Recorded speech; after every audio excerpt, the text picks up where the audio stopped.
गरीबों की हेलेन कहलाने वाली इस अदाकारा ने की थी उन्हीं की तरह 4 बच्चों के पिता से शादी। उनके डांस का बॉलीवुड में कोई मुकाबला नहीं था। उन्हें वेस्टर्न ही नहीं इंडियन क्लासिकल में भी महारत हासिल थी। उनके क्लासिकल डांस नंबर को इंटरनेशनल लाइब्रेरी में आज भी रेफरेंस के तौर पर रखा गया है। लेकिन क्या आप जानते हैं भारतीय डांस में पारंगत ये अदाकारा धर्म से पारसी थी। क्या आप सोच सकते हैं कि एक बेहद दकियानूसी परिवार में पली बड़ी थी जहाँ फिल्में देखने पर भी प्रतिबंध था। और क्या आप यकीन करेंगे उन्होंने एक्टिंग की शुरुआत इस शर्त पर की थी कि उनके अपोजिट कभी कोई हीरो नहीं होगा। और उन्होंने बॉलीवुड के एक 4 बच्चों के एक्टर से शादी कर ली थी। कौन थी वो अदाकारा, क्यों उन्हें उस जमाने की कैबरे डांसर हेलेन की बहन कहा जाता था, जानेंगे सब कुछ आज के वीडियो में। आज हम बात करने जा रहे हैं एक ऐसी अदाकारा की जिसने 19 साल की उम्र में अपना बॉलीवुड करियर शुरू किया था और बॉलीवुड उन्हें मधुमती के नाम से जानता है। लेकिन उनका असली नाम हुतोक्षी रिपोर्टर था और वो एक पारसी परिवार से थी। जब उन्होंने वेस्टर्न डांस करना शुरू किया तो पूरे बॉलीवुड में तहलका मच गया। 30 मई 1941 को थाने के एक रईस पारसी परिवार में हुतोक्षी का जन्म हुआ था। उनके पिता एक जज थे और उनका अच्छा खासा रुतबा था। हुतोक्षी की पढ़ाई ठाणे से ही हुई थी। पढ़ाई के दौरान ही उन्होंने लखनऊ घराने के गुरु से कथक सीखना शुरू कर दिया था। उनके पिता बेहद रूढ़िवादी विचारों वाले थे, इसीलिए उनके घर में फिल्में देखना भी अलाउ नहीं था। ऐसे में वो अपनी बेटी के डांस सीखने के खिलाफ थे, लेकिन गुरुजी के मनाने पर बिना मन से उन्होंने इस चीज की इजाजत दे दी थी।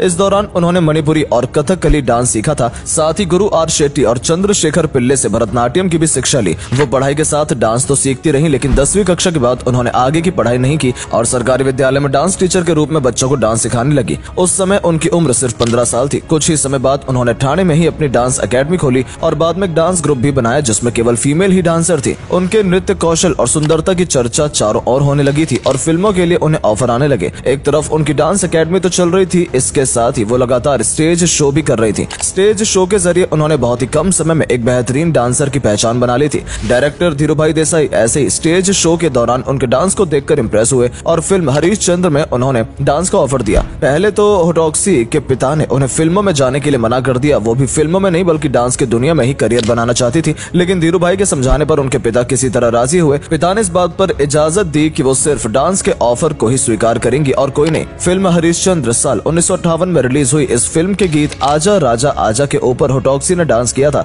जो कि एक पौराणिक कथा पर आधारित फिल्म थी। बाद में करीब 50 फिल्मों में बतौर डांसर नजर आई। फिल्म मेरे हुजूर का गीत, झनक झनक पायल बाजे, नाइट इन लंदन का गाना और ले दे सैया ओढ़नी पंजाबी उनके हिट गाने रहे। साल 1969 में आई फिल्म तलाश, जिसमें उन्होंने डांसर रूपाली का रोल किया था। ये फिल्म इंटरनेशनल फिल्म फेस्टिवल में भेजी गई थी, जहां पर मधुमती पर फिल्माए गए डांस वाले रील को आज भी लाइब्रेरी में रेफरेंस के तौर पर रखा हुआ है। ये गाना था तेरे नैना तलाश करे, जिसे हुतोक्षी लगातार सफलता की सीढ़ियां चढ़ रही थी। फिल्म झुक गया आसमान का गाना, किसी पर जान देते हो या शतरंज का गाना, जंगल में मोर नाचा किसने देखा, शिकारी का मांगी है दुआएं, हमने सनम और पगला कहीं का वही जब याद किसी की आती है। फिल्म का गाना इश्क दौलत से खरीदा नहीं जाता और सुपरहिट फिल्म ये रात फिर ना आएगी का गाना, हुजूर वाला जो हो इजाजत, सभी गाने में उन्होंने बेहतरीन डांस किया और गाने सुपरहिट रहे। आगे चलकर भी उन्होंने कई गानों में बेहतरीन डांस किया जो लोगों की जुबान पर चढ़ गए। उसके बाद वो वक्त भी आया जब हुतोक्षी फिल्मों में उन्हें एक्टिंग के ऑफर मिलने लगे। उन्होंने अपने करियर की शुरुआत जमीन के तारे से बतौर एक्टर के रूप में की थी। 1960 में ये फिल्म रिलीज हुई थी, लेकिन एक बार फिर उनके लिए दुविधा वाली स्थिति थी। उनके पिता बिल्कुल नहीं चाहते थे कि उनकी बेटी प्रेम प्रदर्शन करती नजर आए। जमीन के तारे में उन्होंने एक्टिंग की इजाजत सिर्फ इसीलिए दी थी क्योंकि उनकी बेटी के अपोजिट कोई हीरो नहीं होगा।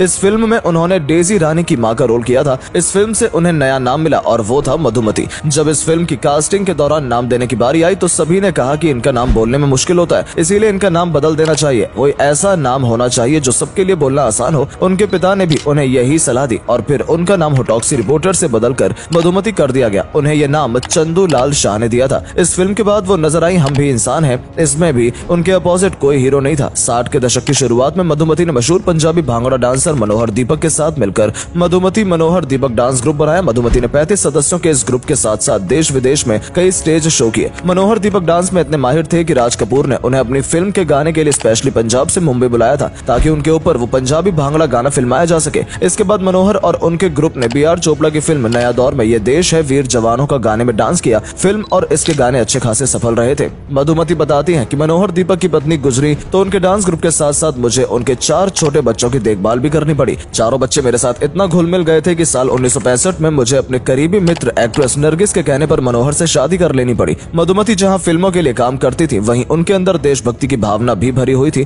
1965 में भारत चीन के युद्ध के दौरान बॉर्डर पर जाकर भारतीय जवानों का साहस बढ़ाने वाली वो पहली कलाकार बनी। उस समय उनके साथ राज कपूर, मनोहर, दीपक, मुकेश और अनवर हुसैन शामिल थे। सुनील दत्त साहब ने पत्नी नरगिस के साथ मिलकर अंजता आर्ट्स बनाया, जो दूर दराज के देशों में जाकर फौजियों का हौसला बढ़ाता था। इस ग्रुप में इंडस्ट्री के कई कलाकार शामिल थे। मधुमती ने भी ग्रुप से जुड़कर काम किया। 1971 में भारत पाकिस्तान के युद्ध के दौरान वो बांग्लादेश जाकर भारतीय जवानों से मिली थी, जिसके लिए उन्हें भारत के राष्ट्रपति द्वारा सम्मानित भी किया गया था। उन्होंने चंद्रशेखर के साथ फिल्म चले हैं ससुराल, जो 1966 में आई थी, उसमें हीरोइन का रोल भी किया। फिल्म चरस में वो अमजद खान की गर्लफ्रेंड के रूप में नजर आई और अमर अकबर एंथनी में उन्हें तवायफ का रोल करने के लिए भी मिला। मधुमती जी बताती हैं कि चरस में उन्हें 2 गाने मिले, एक में शरीफ लड़की बदनाम हो गई और दूसरा ये धुआं चरस का नहीं है। ये गाने उन पर फिल्माए गए थे, जिसमें उनका साथ अरुणा ईरानी ने दिया था। वो बताती हैं, इसके बाद मैंने प्रेस कॉन्फ्रेंस करके रिटायरमेंट का ऐलान कर दिया था, लेकिन तभी एक रोज मनमोहन देसाई ने मुझे फिल्म अमर अकबर एंथनी के लिए बुलाया। मैंने उनको इनकार कर दिया, लेकिन वो कहने लगे सिर्फ गेस्ट अपीयरेंस है, चाहो तो आज रात को ही शूट कर लो। आखिर मुझे उनकी बात माननी पड़ी। एक बार मधुमती को धर्मेंद्र के साथ डांस नंबर करने का मौका मिला। जब दोनों की जुगलबंदी हुई तो धर्मेंद्र उनके साथ मैच नहीं कर पा रहे थे, जिसकी वजह से घबराने लगे। इसके बाद मधुमती ने उनके पास जाकर उन्हें रिलैक्स होने को कहा, तब जाकर कहीं ये गाना शूट हो पाया। एक वक्त ऐसा भी आया जब मधुमती की तुलना हेलन से होने लगी। उनका चेहरा भी हेलन से मिलता जुलता था। यही वजह थी कि दोनों की तुलना होने लगी और लोग अक्सर धोखा भी खा जाया करते थे। लेकिन दोनों ने कई फिल्मों में एक साथ काम भी किया। निजी जिंदगी भी दोनों की लगभग एक जैसी ही थी। हेलन की तरह मधुमती ने भी 4 बच्चों के पिता से शादी की थी। पिछले करीब 40 सालों से मधुमती जी माया विजन नाम के अपने एकेडमी में फिल्मी दुनिया में आने वाले नए कलाकारों को डांस और एक्टिंग के गुण सिखाती थी। उनके डांस एकेडमी से गोविंदा, अक्षय कुमार, तब्बू और अमृता सिंह, फराह किमी, काटकर, सोनम, आदित्य पंचोली, चंकी पांडे जैसे दिग्गज कलाकारों ने डांस और एक्टिंग सीखी है। उन्होंने अपने पति के बच्चों को ही अपना बच्चा समझकर पाला, लेकिन 2006 में उनके छोटे बेटे का हृदय की बीमारी की वजह से निधन हो गया और इसी साल उनके पति का भी निधन हो गया। पति के जाने के बाद मधुमती ने खुद को पूरी तरह से अपने एकेडमी को समर्पित कर दिया। वो कहती हैं कि उन्हें जिंदा रहने के लिए सांस लेने से ज्यादा डांस जरूरी है।